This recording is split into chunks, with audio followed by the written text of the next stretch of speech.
In a world where power is measured not just by weapons or oil, but by food, a small nation has shaken the giants. Burkina Faso, a country once dismissed as poor and forgotten, has just signed a deal worth $14 billion. Not with America, not with Europe, but with India. A grain deal so massive, it rewrites the rules of global trade. What does this mean for Africa, for India, and for the world? This is not just a story about grain. This is a story about survival, power, and a new world order being born before our eyes. $14 billion. That's the price tag on a deal that no one saw coming. The world isn't used to hearing numbers like this coming out of Burkina Faso. In fact, when Captain Ibrahim Traoré stood before the cameras and proudly announced a $14 billion grain deal with India, even seasoned journalists were left stunned. For decades, Africa's headlines have too often been about poverty, aid, and dependency. Western media painted a picture of Africa as a continent that couldn't stand on its own feet. Yet here was a young leader rewriting the script in real time, showing that not only could Africa negotiate, but it could secure one of the largest agricultural trade deals in modern history. This wasn't just about money. It was about power, pride, and symbolism. The very fact that the deal was struck with India, and not with the United States, France, or the European Union, sent shockwaves across diplomatic circles. For years, Western powers assumed they would remain Africa's default partners. They thought Africa's resources, whether gold, oil, or crops, would always flow through them. But in one bold move, Traoré proved that Africa is not trapped in the past. For Burkina Faso, a landlocked country often overlooked by global investors, this announcement felt like a thunderclap. Ordinary citizens suddenly saw their nation on the world stage, not as a victim of poverty, but as a provider of prosperity. In the streets of Ouagadougou, celebrations broke out. Farmers hugged each other, knowing that their work would now feed millions abroad while securing jobs and income at home. But beyond Burkina Faso, the announcement sparked a much bigger conversation. If a small country like Burkina Faso could close such a deal, what could the rest of Africa achieve? Could this be the moment that shifts global trade balances and forces the world to recognize Africa's true potential? The $14 billion figure wasn't just a number on a piece of paper. It was a declaration. Africa is done waiting. Africa is done begging. Africa is ready to deal, and deal big. At first, the question on everyone's mind was simple. Why grain? Why would India, a nation that already produces massive quantities of wheat and rice, decide to invest billions in grain from Africa? The answer reveals a story of foresight, survival, and global change. India, with a population of over 1.4 billion people, faces one of the greatest food security challenges in human history. While its farms are vast, they are increasingly vulnerable to climate change. Droughts, erratic rainfall, and heat waves have already slashed harvests in several states. Food prices are rising, and the government knows it cannot risk shortages for its massive population. By turning to Africa, and specifically Burkina Faso, India is not just buying food. It is buying insurance for its future. The deal includes exports of sorghum, maize, and millet, so-called climate-resilient grains that grow even in tough conditions. These grains are rich in nutrients, cheaper to grow, and increasingly in demand as the world looks for alternatives to wheat and rice. For Burkina Faso, this was a game changer. Agriculture is the backbone of the country, but for too long farmers struggled with low prices, lack of buyers, and poor infrastructure.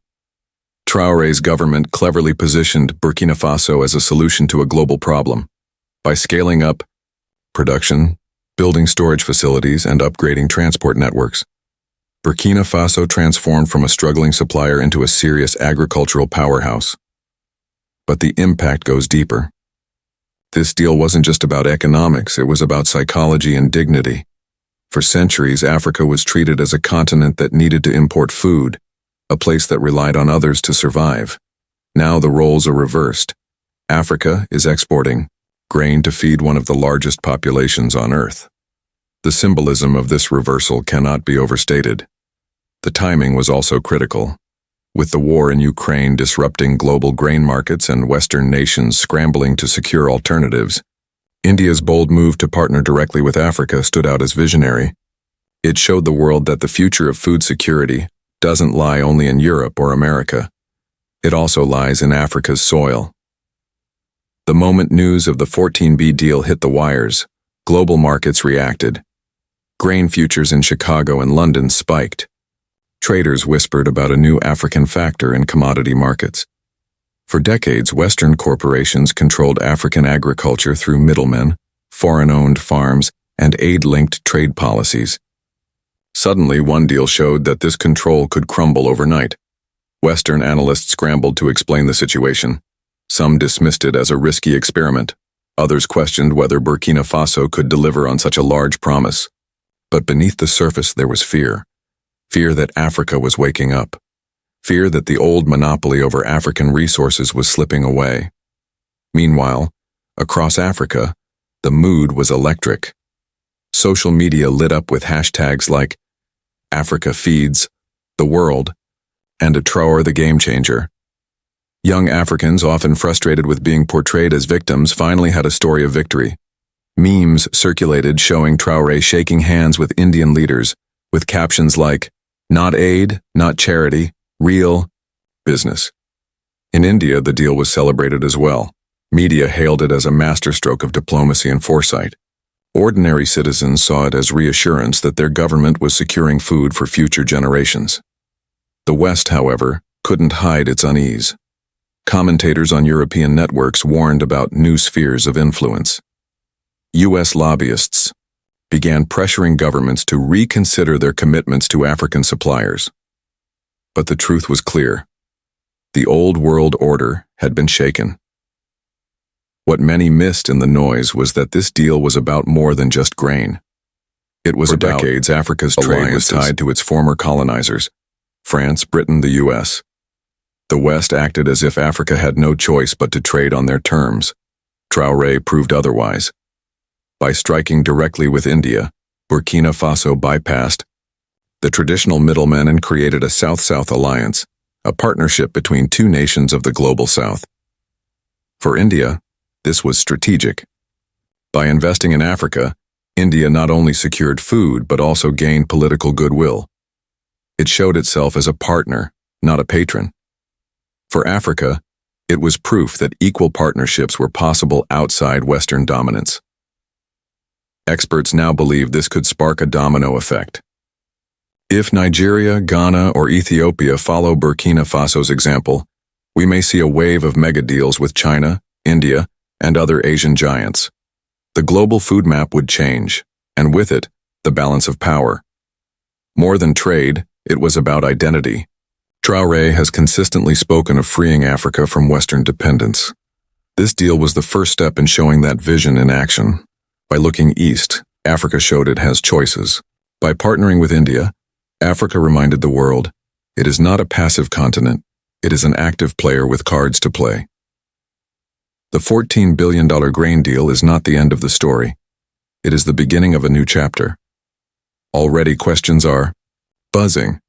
Will India help build African railways to move grain faster? Will it invest in storage silos, irrigation, and modern technology to boost yields? Could this even lead to an Africa-India food security alliance? One thing is certain. The eyes of the world are now on Burkina Faso. Other African nations are studying the deal closely. Some are rumored to be negotiating similar agreements, not just with India, but also with China and the Middle East. Of course, resistance is coming. Western corporations, fearing the loss of control, are already lobbying hard. They warn of dependency on Asia, echoing the very arguments they once dismissed when Africa complained of dependency on the West. But on the ground in Burkina Faso, the story feels different. Farmers who once saw no future now imagine their children going to school with the income from their harvests. Roads are being built where none existed.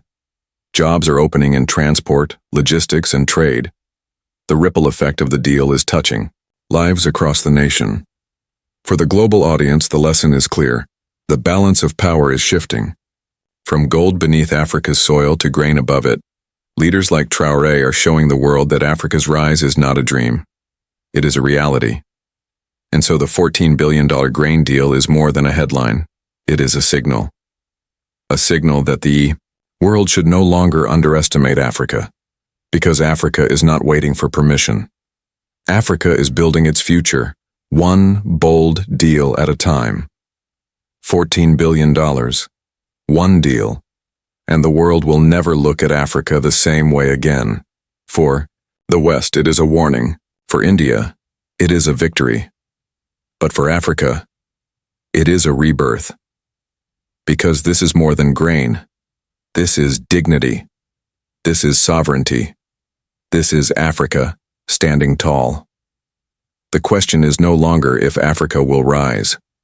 The question is, are we ready for the Africa that's coming?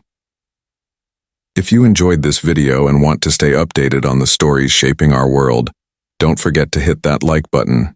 It really helps the channel grow. And if you're new here, make sure to subscribe and turn on the bell so you never miss the next big story. Thanks for watching, and I'll see you in the next one.